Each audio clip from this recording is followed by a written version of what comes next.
మీకు ఈ వీడియో నచ్చినట్లయితే వీడియోని లైక్ చేయండి. మొన్న ఎప్పుడో కనపడిన గాయత్రి అత్తయ్య ఆత్మ మళ్ళీ కనిపించట్లేదు. ఎందుకో తెలుసా బావగారు అని సుమన అనడంతో నాకెలా తెలుస్తుందని వల్లభ అంటాడు. అసలే వల్లభకి ఏమీ తెలీదు. నువ్వు వల్లభని అడుగుతున్నావు ఏంటి సుమ్మి అని దురంధర అంటుంది. అయితే నేనే చెప్తాను వినండి. అప్పుడెప్పుడో కనపడిన గాయత్రి అత్తయ్య ఆత్మ మళ్ళీ కనపడలేదంటే పునర్జన్మ ఎత్తిన గాయత్రీదేవి అత్తయ్య చనిపోయి ఇప్పుడు దురంధర పిన్ని గర్భాన్ని ఆశ్రయించింది. అందుకే ఆ ఆత్మ మళ్ళీ కనిపించలేదు. అంటే పునర్జన్మ ఎత్తిన గాయత్రి అత్తయ్య బ్రతికలేదు అని సుమన అంటే, ఏయ్ సుమన ఏం మాట్లాడుతున్నావు నువ్వు అని తిలోత్తమ అంటుంది. అవునత్తయ్య నేను చెప్పింది నిజమే. మరి పునర్జన్మ ఎత్తిన గాయత్రి అత్తయ్య బ్రతికే ఉంటే ఇప్పుడు మళ్ళీ ఆత్మగా కనపడాలి కదా, కనపడలేదంటే చనిపోయిందనే కదా అర్థం అని సుమన అంటుంటే నైని విషయాలకి చాలా కోపం వస్తూ ఉంటుంది. నువ్వు నన్ను కొట్టద్దక్క మామూలుగా ఉండదు అని సుమన అంటే, ఎందుకు కొడుతుంది ప్రతిసారి కొట్టరులే సుమన, నువ్వు అడిగిన దాంట్లో కూడా లాజిక్ ఉంది కదా అని వల్లభ అంటే, చూడు బ్రదర్ సుమన చెప్పింది ముమ్మాటికి రాంగే. ఎందుకంటే ఎన్ని జన్మలెత్తినా మా అమ్మ నైని గర్భాన్ని ఆశ్రయిస్తుందే తప్ప ఇంకెవరి గర్భాన్ని ఆశ్రయించదు అని విశాల్ అంటే, అన్ని జన్మలు నైని కూడా జన్మ ఎత్తుతూ ఉండాలన్నా విశాల్ అని తిలోత్తమ అంటోంది. పెద్దమ్మ ఆశయం నెరవేర్చటం కోసం నైని వదిన ఎన్నిసార్లైనా త్యాగం చేస్తుంది అని విక్రాంత్ అంటాడు. అప్పుడే గాయత్రి పాప మెట్లు ఎక్కుతూ పైకి వెళ్తూ ఉంటే గాయత్రి ఎక్కడికి వెళ్తోందని దురంధర అంటుంది.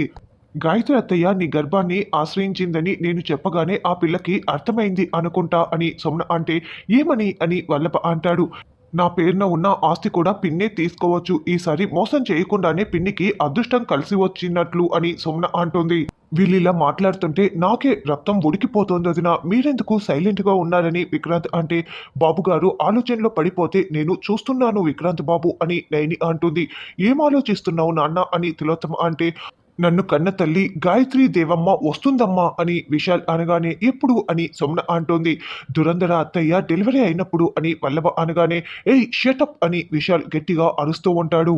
ఫస్ట్ టైం మా అమ్మ ఇక్కడికి వస్తోందని నైని కంటే ముందుగా నాకు తెలుస్తోంది అని విశాల్ అంటాడు. పెద్దమ్మ ఆత్మ ఇప్పుడు ఇక్కడికి వచ్చిందంటే దురంధర అత్తయ్య గర్భాన్ని ఆశ్రయించనట్లే కదా బ్రో అని విక్రాంత్ అంటే, అంతేకాదు ఇప్పటికైనా అత్తయ్యకి సోమ్నకి అర్థమవుతుందేమో విక్రాంత్ బాబు అని నైని అంటుంది. అయితే రమ్మనండి చూద్దాం అని సుమ్న అంటే, మా మమ్మీ కూడా చూడగలుగుతుంది అని వల్లభ నోరు జారుతూ ఉంటాడు. నోర్ముయ్ నేనెలా చూడగలుగుతాను, ఆ శక్తి నైనికి మాత్రమే ఉంది అని తిలోత్తమ అంటుంది.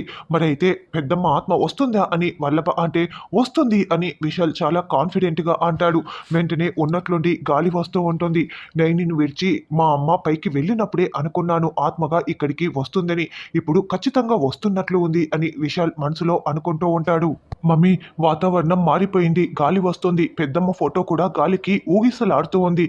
అంటే పెద్దమ్మ ఆత్మ వస్తున్నట్లు ఉంది మమ్మీ, తంబి చెప్పింది నిజమే అవుతోంది అని వల్లభ టెన్షన్ పడుతూ ఉంటాడు. అప్పుడే గాయత్రీదేవి పువ్వు పట్టుకొని మెట్లు దిగి వస్తూ ఉంటే అమ్మగారు వస్తున్నారు అని నైని అంటుంది. గాయత్రీదేవిని చూసి తిలోత్తమ చాలా టెన్షన్ పడుతూ ఉంటుంది. బ్రో గురువుగారు ఇచ్చిన మంత్రపుష్పం గాల్లో దానంతట అదే వస్తుంది బ్రో అని విక్రాంత్ చెప్తూ ఉంటే అందరూ గాల్లో దానంతట అదే వస్తున్న పువ్వుని మాత్రమే చూస్తూ ఉంటారు. అయితే గాయత్రీదేవి నైనికి తిలోత్తమకి మాత్రమే కనిపిస్తూ ఉంటుంది. మిగతా వాళ్ళందరికీ కేవలం పువ్వు మాత్రమే వస్తున్నట్లు కనిపిస్తూ ఉండటంతో అయ్యో పువ్వు దానికదే రావటం ఏంటి అని దురంధర టెన్షన్ పడుతూ ఉంటుంది. అమ్మగారు ఆ మంత్రపుష్పం పట్టుకొని వస్తున్నారు పిన్ని అని నైని చెప్తుంది. ఇక నేరుగా గాయత్రీదేవి ఆ పువ్వును పట్టుకొని నైని విశాల్ మధ్యలో వచ్చి నిలబడి ఉంటుంది. నైని మా అమ్మ పువ్వు పట్టుకొని ఇక్కడే నిలబడి ఉంది కదా నైని అని విశాల్ అంటే, అవును బాబుగారు అని నైని చెప్తుంది. తిలోత్తమ అమ్మ మా అమ్మ మంత్రపుష్పం పట్టుకొని వచ్చి ఇక్కడే నిలబడి ఉంది అని విశాల్ చాలా సంతోషంగా చెప్తూ ఉంటాడు. అవును నాన్న, నైనికి మాత్రమే ఆ శక్తి ఉంది కదా, నైని గాయత్రి అక్కని చూస్తూ ఉంటుంది, మనం చూడలేం కదా అని తిలోత్తమ అంటే, నువ్వు కూడా నన్ను చూడగలవన్న సంగతి నా కోడలు నైనికి తెలుసు తిలోత్తమ, ఎక్కడ నైని ఈ విషయం అందరికీ చెప్తే నీ బండారం బయట పడుతుందోనని టెన్షన్ పడుతున్నావా తిలోత్తమ అని గాయత్రీదేవి అంటుంది. మీరు లేరని, ఇంకో జన్మ ఎత్తలేదు అని నిరూపించటానికి అలా నోరు పారేసుకున్న వాళ్ళకి బుద్ధి చెప్పటానికే వచ్చారు కదమ్మగారు అని నైని అంటోంది. నీ చెల్లెలి మాటలు నువ్వు పట్టించుకోకున్నాయని, నీ గమ్యం వేరు నీ ఆశయం వేరు అని గాయత్రి అత్తయ్య ఏమంటోందక్క అని సుమన ప్రశ్నిస్తూ ఉంటే నువ్వు నోరు మూసుకొని ఉండమని చెప్తోందని తిలోత్తమ అరుస్తూ ఉంటుంది. అమ్మ, పువ్వు పట్టుకొని నువ్వు ఇక్కడే నిలబడి ఉన్నావు కదమ్మా, నిన్ను స్పృశించే అదృష్టం నాకు లేదమ్మా, లేదు అని విశాల్ బాధపడుతూ ఉంటాడు. నాన్న, నేను నీ కడుపున పుట్టినప్పుడు నువ్వు నన్ను ఎత్తుకొని బుజ్జగిస్తూ ఆడిస్తూ ఉంటావు కదా, అంతకన్నా నాకు ఇంకేం అదృష్టం కావాలి, నీకు కూడా అంతకన్నా ఇంకేం అదృష్టం కావాలని గాయత్రీదేవి అంటుంది. నైని, అమ్మ ఏం చెప్తోందని విశాల్ అంటే, నీ కడుపున అమ్మగారు పుట్టారు కదా బాబుగారు, అప్పుడు మీరు లాలించి పాడించి ఆడిస్తారు కదా, గుండెలకి హత్తుకుంటారు కదా, అంతకన్నా అదృష్టం ఇంకేం కావాలని అమ్మగారు చెప్తున్నారు అని నైని వివరిస్తూ ఉంటుంది. అవునమ్మా, నాకన్నా అదృష్టవంతులు ఇంకెవరు ఉండరమ్మా, అవునమ్మా అని విశాల్ కూడా చాలా సంతోషపడుతూ ఆనంద బాష్పాల్ని కారుస్తూ ఉంటారు.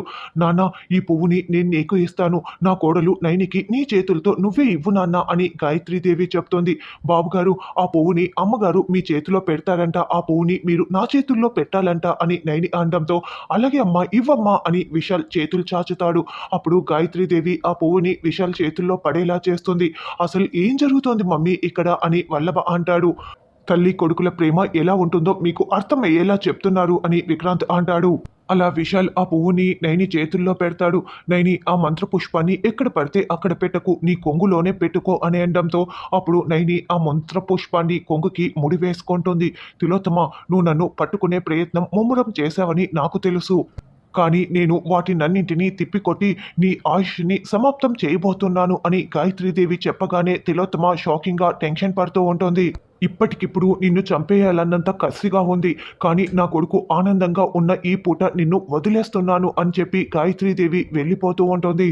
బాబుగారు, అమ్మగారు వెళ్ళిపోతున్నారు అని నైని చెప్తుంది. ఏ సుమ్మి, పెద్దదిన ఇప్పటికైనా నా కడుపులో లేదని అర్థమైంది కదా అని దురంధర అంటోంది. తర్వాత విశాల్ గాయత్రి పాపని ఎత్తుకొని ముద్దులాడుతూ ఉంటారు. అమ్మ, నేను నిన్ను చూడలేకపోయినా నువ్వు ఇచ్చిన పువ్వునైతే నేను నా చేతులతో తీసుకున్నానమ్మా అని చాలా సంతోషపడుతూ ఉంటాడు. అప్పుడే హాసిని నీ మీద ఒట్టు బాబాయ్ అంటూ అక్కడికి రావడంతో, నువ్వు ఆగమ్మా, నేను ఇంకా పొట్టయిపోయేలా ఉన్నానని పావన్మూర్తి అంటాడు. లేకపోతే నువ్వైనా చెప్పు విశాల్, అసలు గాయత్రి అత్తయ్య నీ చేతికి మంత్రపుష్పం ఇచ్చింది కదా అని హాసిని అంటే, అవును మామయ్య అని విశాల్ చెప్తాడు. అప్పుడు నువ్వు కూడా లేవు కదక్క అంటూ నైని అక్కడికి వస్తుంది. అదేంటమ్మా, నువ్వేదో చూసినట్లు నేను మాత్రమే చూడనట్లు అంత బాగా వివరించావు, నువ్వు కూడా చూడలేదా అని పావన్మూర్తి అంటే, ఏదో నా సంతోషాన్ని అలా పంచుకోవాలనుకున్నానులే బాబాయ్ అని హాసిని నవ్వుతూ ఉంటుంది. నాకైతే అమ్మని కళ్ళారా చూసుకున్నట్లే అనిపించిందని విశాల్ సంతోషపడుతూ ఉంటాడు. నేను మంత్రపుష్పాన్ని గదిలో మర్చిపోవటం మంచిదే అయింది బాబు గారు, కానీ మీకు ఒక విషయం చెప్పనా, అప్పుడే గాయత్రి కూడా ఆ మంత్రపుష్పం ఉన్న గదిలోకే వెళ్ళింది, లక్కీగా అమ్మగారు కూడా ఆ గదిలో నుంచే బయటికి వచ్చారు అని నైని చెప్తే, గాయత్రి లోపలికి వెళ్తే గాయత్రీదేవి అత్తయ్య బయటికి ఎందుకు రారు అని హాసిని అంటుంది. అదేంటక్క, పాప వెళ్తే అమ్మగారు బయటికి రావటం ఏంటని నైని అంటే, నువ్వే కదా నైని చిన్నపిల్లలకి ఆత్మలు కనపడతాయని చెప్పావని విశాల్ కవర్ చేస్తూ ఉంటాడు. నాకేమీ అర్థం కావటం లేదని నైని అంటుంది. అంటే నైని, గాయత్రి పాప గదిలోకి వెళ్ళిందా, అక్కడ అమ్మ ఆత్మ ఆల్రెడీ ఉండి ఉంటుంది, అప్పుడు గాయత్రి పాప లోపలికి వచ్చిందని అమ్మ బయటికి వచ్చేసి ఉంటుందని విశాల్ అంటాడు. అయినా అర్థం కాలేదని నైని అంటుంది.